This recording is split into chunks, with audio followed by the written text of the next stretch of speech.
Assalamualaikum warahmatullahi wabarakatuh, sahabat mata netizen.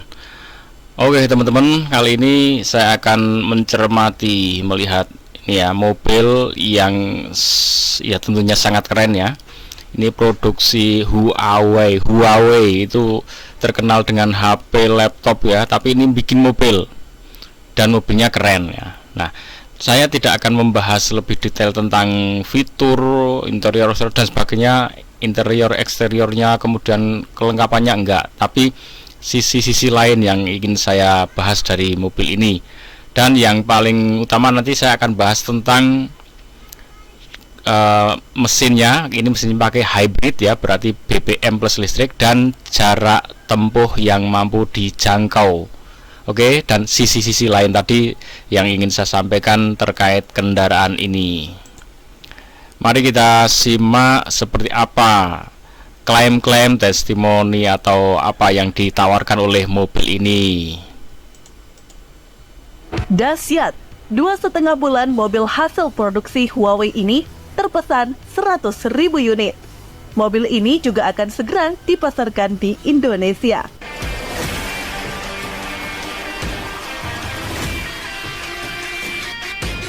Inilah dia series Aito M7 atau di negara asalnya Huawei Aito M7. Aito adalah merek baru yang diluncurkan pada tahun 2021 oleh Seres Group dan Huawei. Model pertama mereka yaitu Aito M5, berbasis pada Seres. Nah, kabar baru-baru ini, Huawei Aito mengumumkan menerima 100.000 pesanan pasti untuk SUV M7-nya. Pesanan tersebut diterima 2,5 bulan setelah kendaraan listrik tersebut diluncurkan di Cina.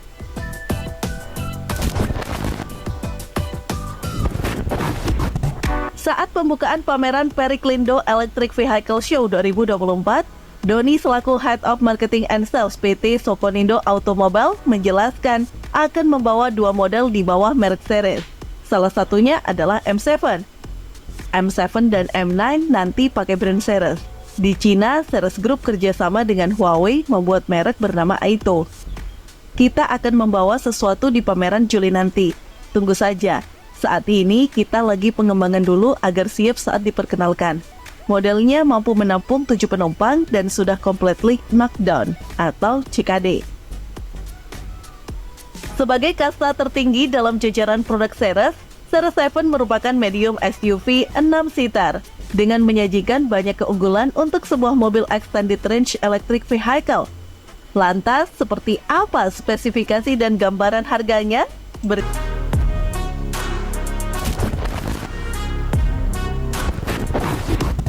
Seres 7 dibekali mesin berbahan bakar bensin 1,5 liter turbo yang dipadukan baterai berkapasitas 40 kWh. Baterainya menghantarkan aliran listrik ke motor listriknya untuk dapat menggerakkan laju kendaraan.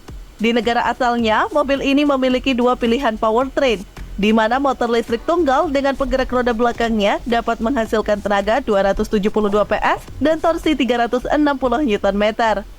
Sedangkan motor listrik ganda dengan sistem penggerak all-wheel drive-nya mampu mengeluarkan tenaga 448 PS dan torsi sebesar 660 Nm.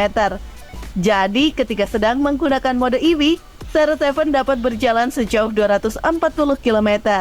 Sedangkan untuk jarak gabungan yang diperoleh motor listrik dengan mesin internalnya dengan tangki bahan bakar terisi penuh sebanyak 60 liter, dia dapat menempuh jarak sejauh 1.300 km.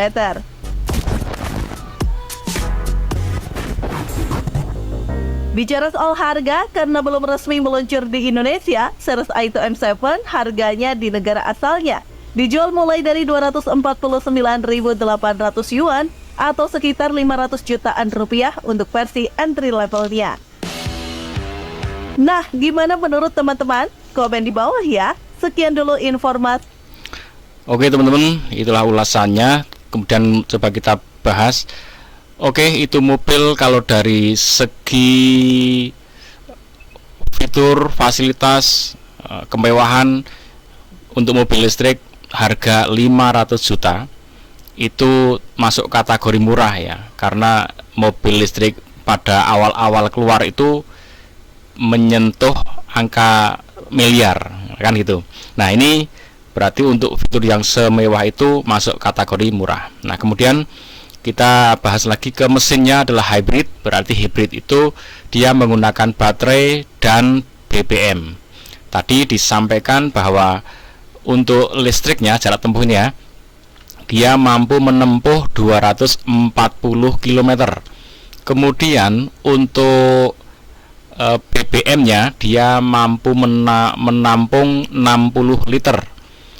Sehingga dengan 60 liter itu dia mampu menempuh jarak 1300 km. Nah, coba kita hitung ya.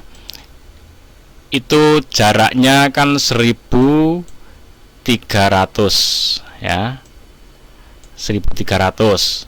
Ini yang pakai BBM. Kemudian dikurangi jarak kalau dia pakai baterai kan 240 km. Nah, ini berarti selisihnya 1060 km. Nah, 1060 km. Nah, jadi ini jarak yang ditempuh oleh BBM, ini jarak yang ditempuh oleh aki ya. Oh, ini jarak keseluruhan ya, 1300. Kemudian kalau dikurangi jarak yang ditempuh oleh listrik, maka jaraknya tinggal 1060. Nah, ini berarti yang kontribusi oleh si BBM ya. Nah, ini dibagi 60 liter ya. 60 liter jadinya dia akan menjadi 17,6 teman-teman. Nah, jadi ini 17,6 kilometer ya, kilometer tiap liternya. Jadi 1 liter itu bisa menempuh 17,6. Nah, ini sangat realistis untuk mobil sebesar itu. Jadi ini menurut saya ini testimoni atau pernyataan yang masuk akal ya untuk mobil sebesar itu. Padahal itu sudah hybrid. Nah, sudah hybrid. Nah, ini kalau jarak totalnya ini ya 1300 dibagi 60 ya. Dibagi 60 liter. Ini akan ketemu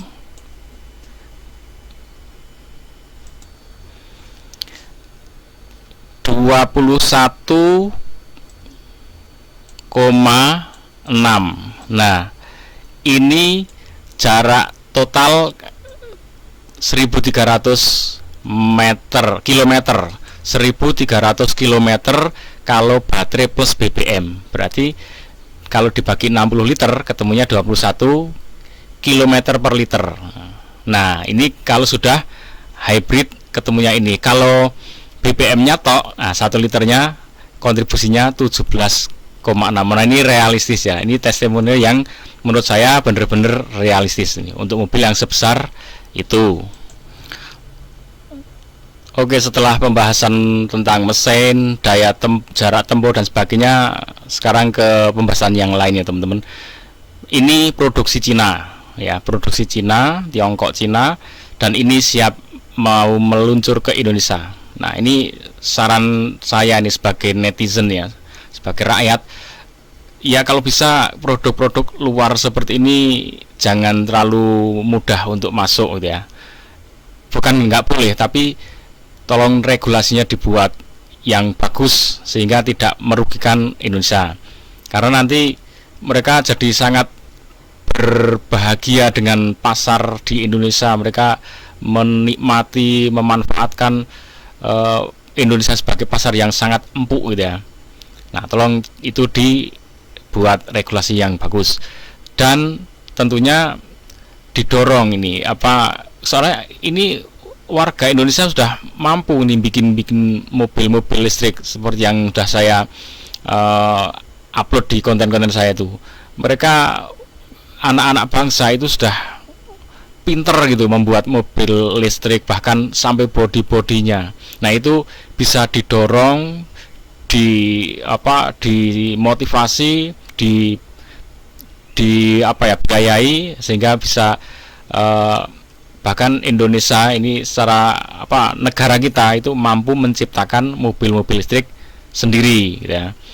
Nah, nanti kalau misalkan kita hanya melarang mereka masuk, mempersulit mereka masuk, tapi kita sendiri tidak didorong untuk berkarya, ya nanti ya sama aja, malah itu jadi kita tertinggal banyak hal kan.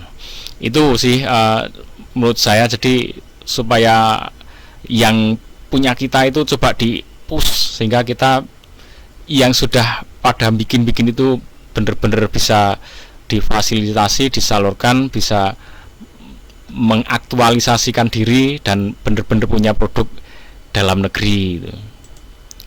Walaupun nanti kalau sudah jadi produk dalam negeri pun itu juga nggak boleh didominasi, dimiliki oleh satu dua orang saja itu, karena kalau itu dikuasai oleh satu dua orang, nah itu nanti sama saja juga akan mendominasi Indonesia juga itu. Karena mobil, barang mewah, mereka menjadi kaya raya. Kalau kaya raya cuma satu dua gelintir orang, walaupun orang Indonesia, sama aja nanti akan menguasai Indonesia juga. Bisa bahaya nanti dia akan